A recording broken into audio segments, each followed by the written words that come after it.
Cette vidéo va vous permettre de comprendre le développement qui a été réalisé par Eggs Solutions et qui permet de faire communiquer deux logiciels open source qui sont d'un côté PrestaShop, une solution e-commerce très utilisée, et Odoo, un ERP très en vogue actuellement. L'objectif étant d'utiliser Odoo pour la partie gestion au quotidien et donc de remplacer le back-office de PrestaShop qui a un nombre de fonctionnalités limité ou qui n'est pas capable de couvrir tous les besoins d'une entreprise e-commerce qui se développe. Donc comme vous pouvez le constater, je suis sur un site PrestaShop de base, hein, une version 1.6. Sachez également que la passerelle fonctionne pour un PrestaShop 1.5. Donc j'ai laissé le thème par défaut et j'ai chargé les éléments de démo fournis par PrestaShop. Donc là j'étais connecté, mais je vais créer un nouvel utilisateur pour rentrer dans un cas complet. Je vais commencer donc par acheter un produit. Écoutez, je vous propose de prendre celui-ci en L et en couleur donc orange. Je vais donc valider l'ajout de cet article dans mon panier. Me voilà donc maintenant dans le tunnel de commande classique de PrestaShop. Donc je vais valider. Voilà. Donc mon produit est bien sélectionné, il est orange, il est taille L, il est en stock, ce qui est parfait. Je confirme. Donc là je vais créer un nouveau compte. Donc je vais faire, je ne sais pas, bmartin@yahoo.fr. Donc je n'avais pas de compte créé sur ce site e-commerce. Donc on va me demander un certain nombre d'éléments. Voilà. Que je vais renseigner. Un mot de passe. Ok. Et je vais inscrire. Voilà. Il me demande maintenant les éléments liés à mon adresse. Donc on va faire simple dans un premier temps. Voilà. Donc j'habite à cette adresse, je suis originaire de Saint-Étienne et voici les éléments pour le transporteur. J'enregistre. Pour l'instant, je vais utiliser les deux mêmes adresses. Je confirme ma commande, je choisis le mode de transport, j'accepte les conditions générales. Et nous arrivons sur le mode de paiement. Donc pour cette démonstration, nous n'avons pas couplé PrestaShop à une solution type bancaire ou PayPal. Donc je vais choisir le mode chèque pour une première version et je vous montrerai tout à l'heure ce qui se passe si nous avions choisi un mode carte bleue. Donc, dernière étape de mon tunnel de commande, je confirme ma commande. Et l'internaute donc est au courant que sa commande vient d'être enregistrée et prise en compte. Côté PrestaShop, l'internaute a fait ce qu'il allait faire, il a passé sa commande. Très bien. Au niveau donc du back-office, que s'est-il passé? Une nouvelle commande a été enregistrée. Le voici, Benoît Martin, pardon. Quel produit? Donc bien le bon produit qui a été fait également. Donc côté PrestaShop, on reste sur un mode de fonctionnement classique jusqu'à là. Côté Odoo, que s'est-il passé? Donc, une base de démo Odoo. Donc, Odoo en standard avec par contre les développements réalisés par Eggs Solutions qui permettent de gérer donc la passerelle entre les deux.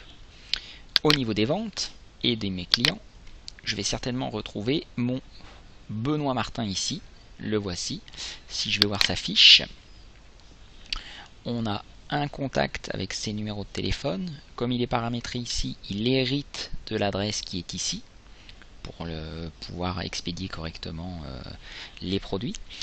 On a pu le constater, ou je suis peut-être allé un petit peu vite ici, on s'aperçoit qu'il a une vente. Ok.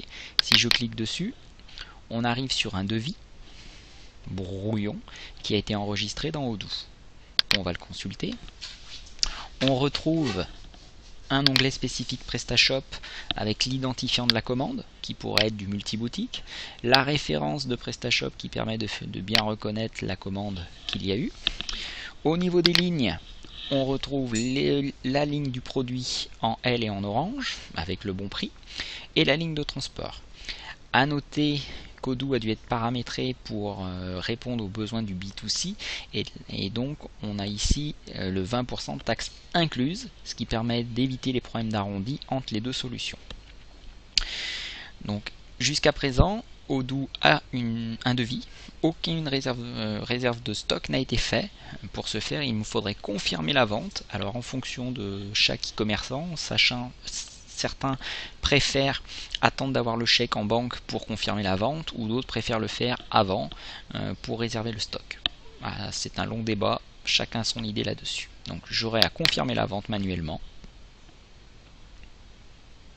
Je obtiendrai donc un bon de commande, et ma commande étant à facturer, je pourrai créer la facture ou voir le BL. Si je crée la facture, il me demande ce que je veux facturer, je veux tout facturer, et j'arriverai à ce moment-là sur une facture en mode brouillon, sur lequel je pourrais encore intervenir, et il me resterait à la valider,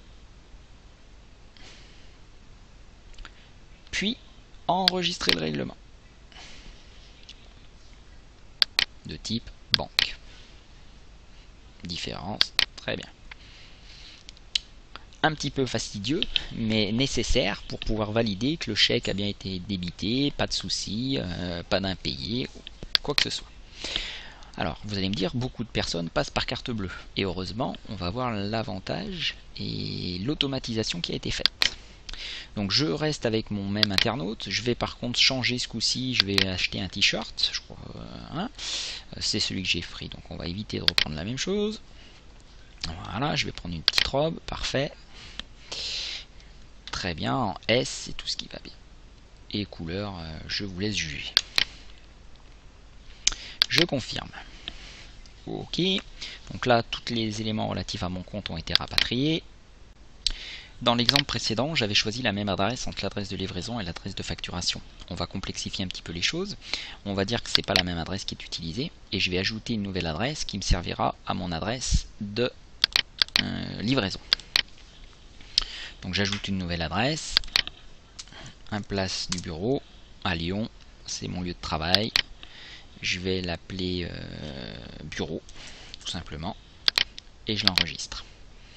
Alors par contre, l'adresse de facturation c'est mon domicile et l'adresse de livraison c'est mon bureau. Donc j'ai bien deux adresses différentes, aussi bien pour la facturation que la livraison. Je continue, je valide ma commande. Je choisis le mode de transport, je valide. Ici, donc toujours la même problématique, on va choisir chèque et on simulera plus tard la carte bleue.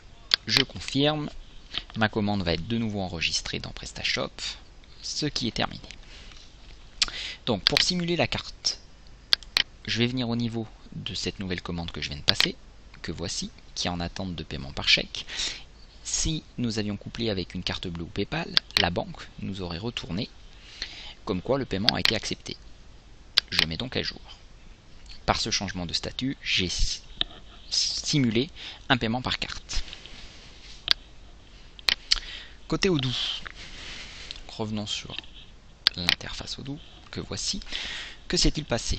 Si je retourne sur mon client, je vais le retrouver. Ah, ce coup-ci, il me précise deux ventes. Si je retourne voir mon client, on se retrouve maintenant avec deux éléments. On voit des numéros de téléphone différents. Si je vais à l'intérieur, on voit même les adresses différentes.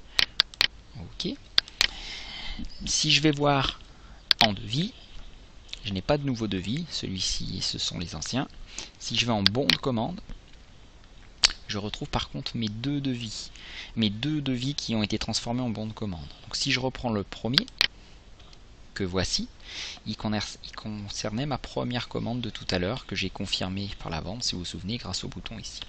Je vais voir ce coup-ci le deuxième bon de commande et il concerne bien ma robe imprimée beige en taille S plus le coût de transport. On voit ici le mode de livraison qui a été choisi. Au niveau de l'onglet PrestaShop, on retrouve l'identifiant de la commande qui pourrait provenir de deux boutiques ou deux sites différents puisqu'on accepte le multiboutique. On retrouve la référence unique de la commande qui a été attribuée par PrestaShop. Et on retrouve ici l'adresse du client, l'adresse de facturation si je clique dessus qui est bien Saint-Étienne et l'hôtel de ville. Et par contre l'adresse de livraison ici qui est celle de Lyon et qui est mon bureau. Tout ça est cohérent. On voit bien le bon de commande ici. Que se passe-t-il? Je ne peux plus créer la facture, je peux l'afficher. Et ce coup-ci, elle l'est déjà générée, elle n'est plus comme tout à l'heure facture brouillon, elle a un numéro qui lui est attribué. On retrouve le produit et le transport de nouveau. Donc là, on devrait avoir banque, si j'avais vraiment simulé jusqu'au bout l'élément banque. Paiement immédiat. On retrouve toujours l'information PrestaShop qui permet la traçabilité de ce qui s'est passé. Et au niveau du règlement, ce coup-ci, on a un règlement qui est déjà enregistré et qui a été validé. On ne peut plus que gérer un avoir au cas où le client souhaite être remboursé. Je peux par contre venir créer le BL ou voir le BL, vérifier la disponibilité du produit. Mon produit est disponible, je pourrais livrer mon client et expédier immédiatement ma commande. Donc, pour résumer, si le client paye par carte bleue, tout le processus est en automatique. La création du bon de commande, sa validation, la création de la facture, sa validation, l'enregistrement du paiement, plus la création du BL, la vérification ou non de la disponibilité. Dans le meilleur des cas, il vous restera à préparer votre commande, imprimer le BL, sortir l'étiquette de votre transporteur, ce qu'on est capable de piloter à partir d'Odoo, de mettre en carton et d'expédier. Un temps certain pour préparer vos commandes et pour vous faciliter l'administration de vos commandes provenant de PrestaShop. J'espère que cette démo vous aura conquis. Si vous avez des projets ou des questions complémentaires, n'hésitez pas à nous contacter. On peut vous faire une démo en temps réel sur des produits un peu plus propres de votre domaine. Bonne journée.